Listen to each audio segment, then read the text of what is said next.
Hey everybody, how you doing? Today is going to be a good day because we're going to be talking about how to run your first 5K. If this is a challenge or a goal that you would like to achieve in 2023 or whatever year you're watching and listening to this.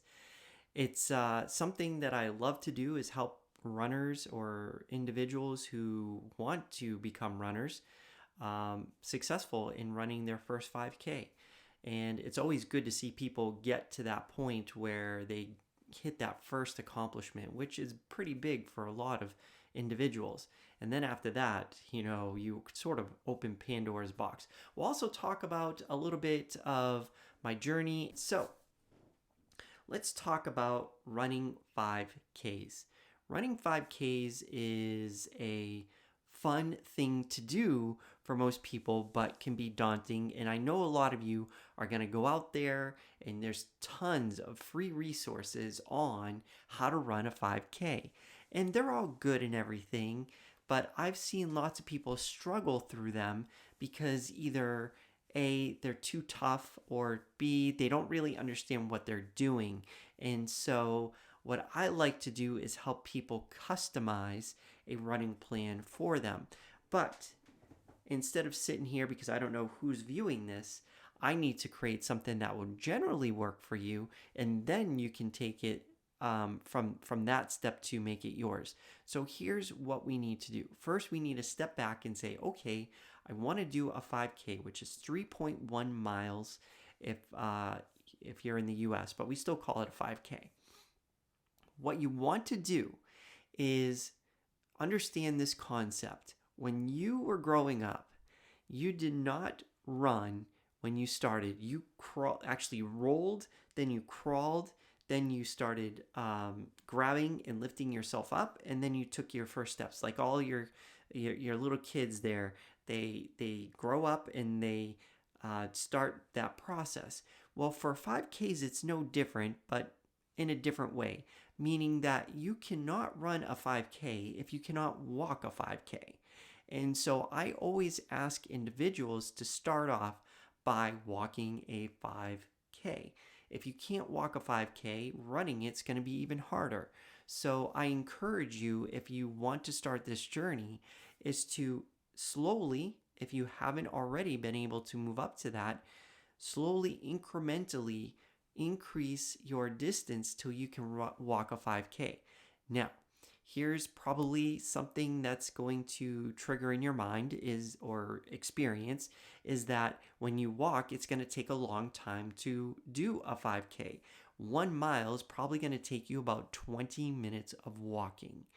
And if you're a busy parent, a busy mom, that's probably a little unrealistic.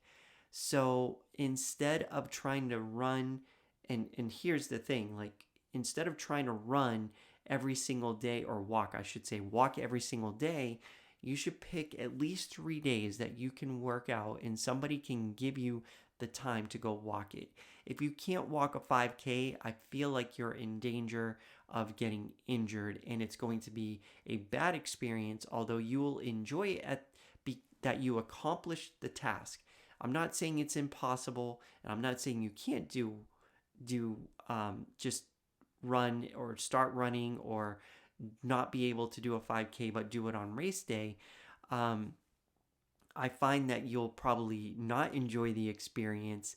You'll probably enjoy that you conquered that, but your continuation of doing it in the future is probably very small because you're going to relate pain and suffering to running. And that's not what we want to do. We never want to do that with health and fitness. And I'd rather you not do a 5K, but maybe start with a mile. And then once you have your, let's say, a bit availability to do more, then you can start training for a 5K. So don't start setting goals that you are going to set yourself up for failure, because running is an awesome sport. It's really good for you. It's really fun once you get into it, and it can be addicting if you do it right. If you do it wrong, it can be painful. It can be a bad experience, and I never like to see that happen to people. So if you can, reduce the goal or try to find 3 days, at least 3 days, where you can go out and start incrementing. How much should you increment? I like to do doubles, meaning I start with 1 minute day one, and then I'll do two, then I'll do four, and then I'll do eight, and I'll keep going till I get to that point where I'm like feeling a little bit.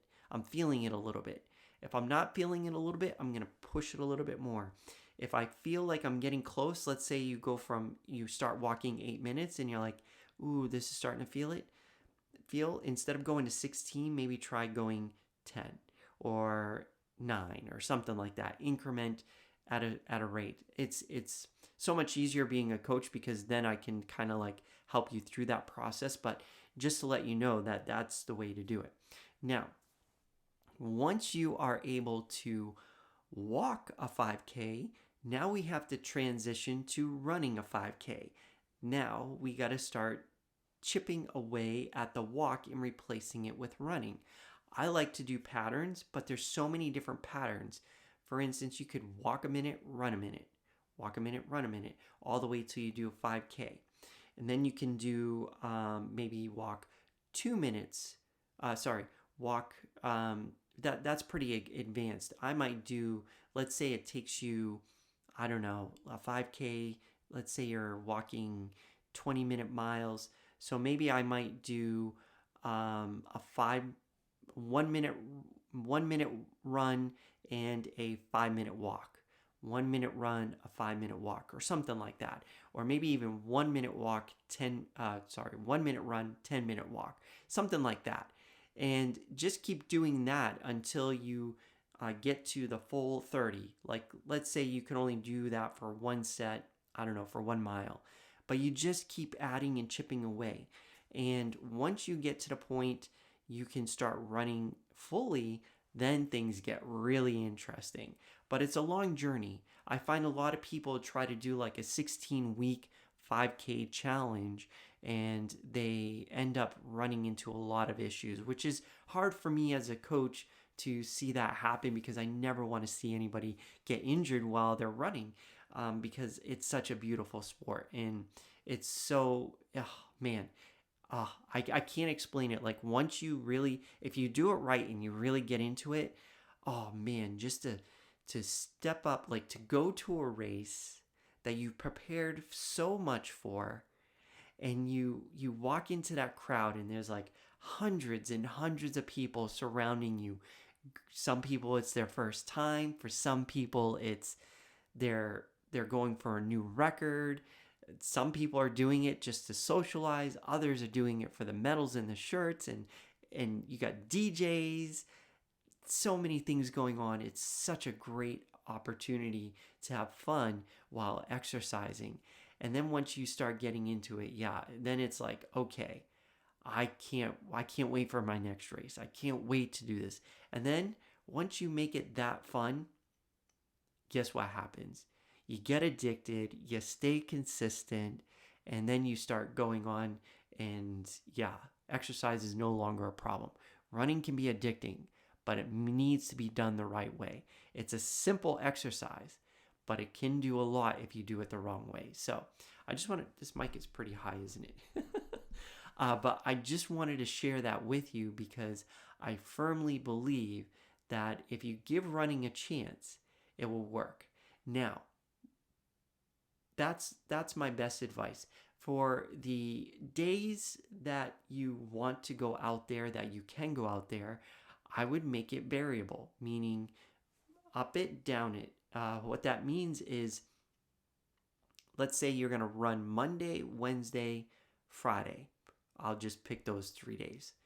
Monday may be a 10-minute walk. Then Wednesday may be the 20, 30, 40, 50-day walk. Then Friday might be a 10-day walk. You want to kind of alternate it because that's going to give your body some time to recover, push, recover, and kind of do that thing to your body so you're not overwhelming it. And if you keep doing that, you're going to see that your body will move forward. And what you'll do is you'll end up catching that, let's say, uncomfortable position of how much should I increase, or how much should I sort of step block when we go from transitioning? Like, how much should we go from 5 minutes to what? Should we go to 10? Should we go to 11? You're going to get that feel a lot better, okay? So that's my tip for running a couch to 5K. Yeah, I think if you start this, if you have any questions, of course, please put a comment below or direct message me on Messenger, and I'm willing and wanting to help you on your journey. And this is a good way to supplement your health and fitness journey. If you're trying to lose weight, doing some of this might not be so bad. And if you're starting from ground zero, please, please, please don't do those. Don't choose a program that has you running a 5K in 16 weeks, because that's made for the majority of people. They have no idea who you are. They're trying to make it for the general public, and your situation may be very different than somebody else's. And so grabbing one of those could spell disaster for you. And I don't want to see that happen to you. Running a 5K can be, like I said, a great experience. And if you can just find that path that works for you, then you will see that you're going to do great. You will do great. I have faith in you. I've seen so many different people do a 5K, and when they accomplish it, oh my gosh, you could just see it in their faces, the excitement of their accomplishment. Okay, well, I think I'm going to jet too. Thank you, Maria. Thank you, Paula, for jumping on. It's been a lot of fun to share and reminisce with you both. And again, if you want to run a 5K, and it doesn't matter if you're busy, Paula, I know you're busy. I can help you if that's something you're still interested in. Yeah, I work with very busy people who can accomplish many cool things. So good night, and I will see you tomorrow, 10 p.m. Every day, 10 p.m. I think I'm going to throw the schedule up there so people know that I'm out here at 10 p.m. But yeah, so have a good night, everybody. See you tomorrow.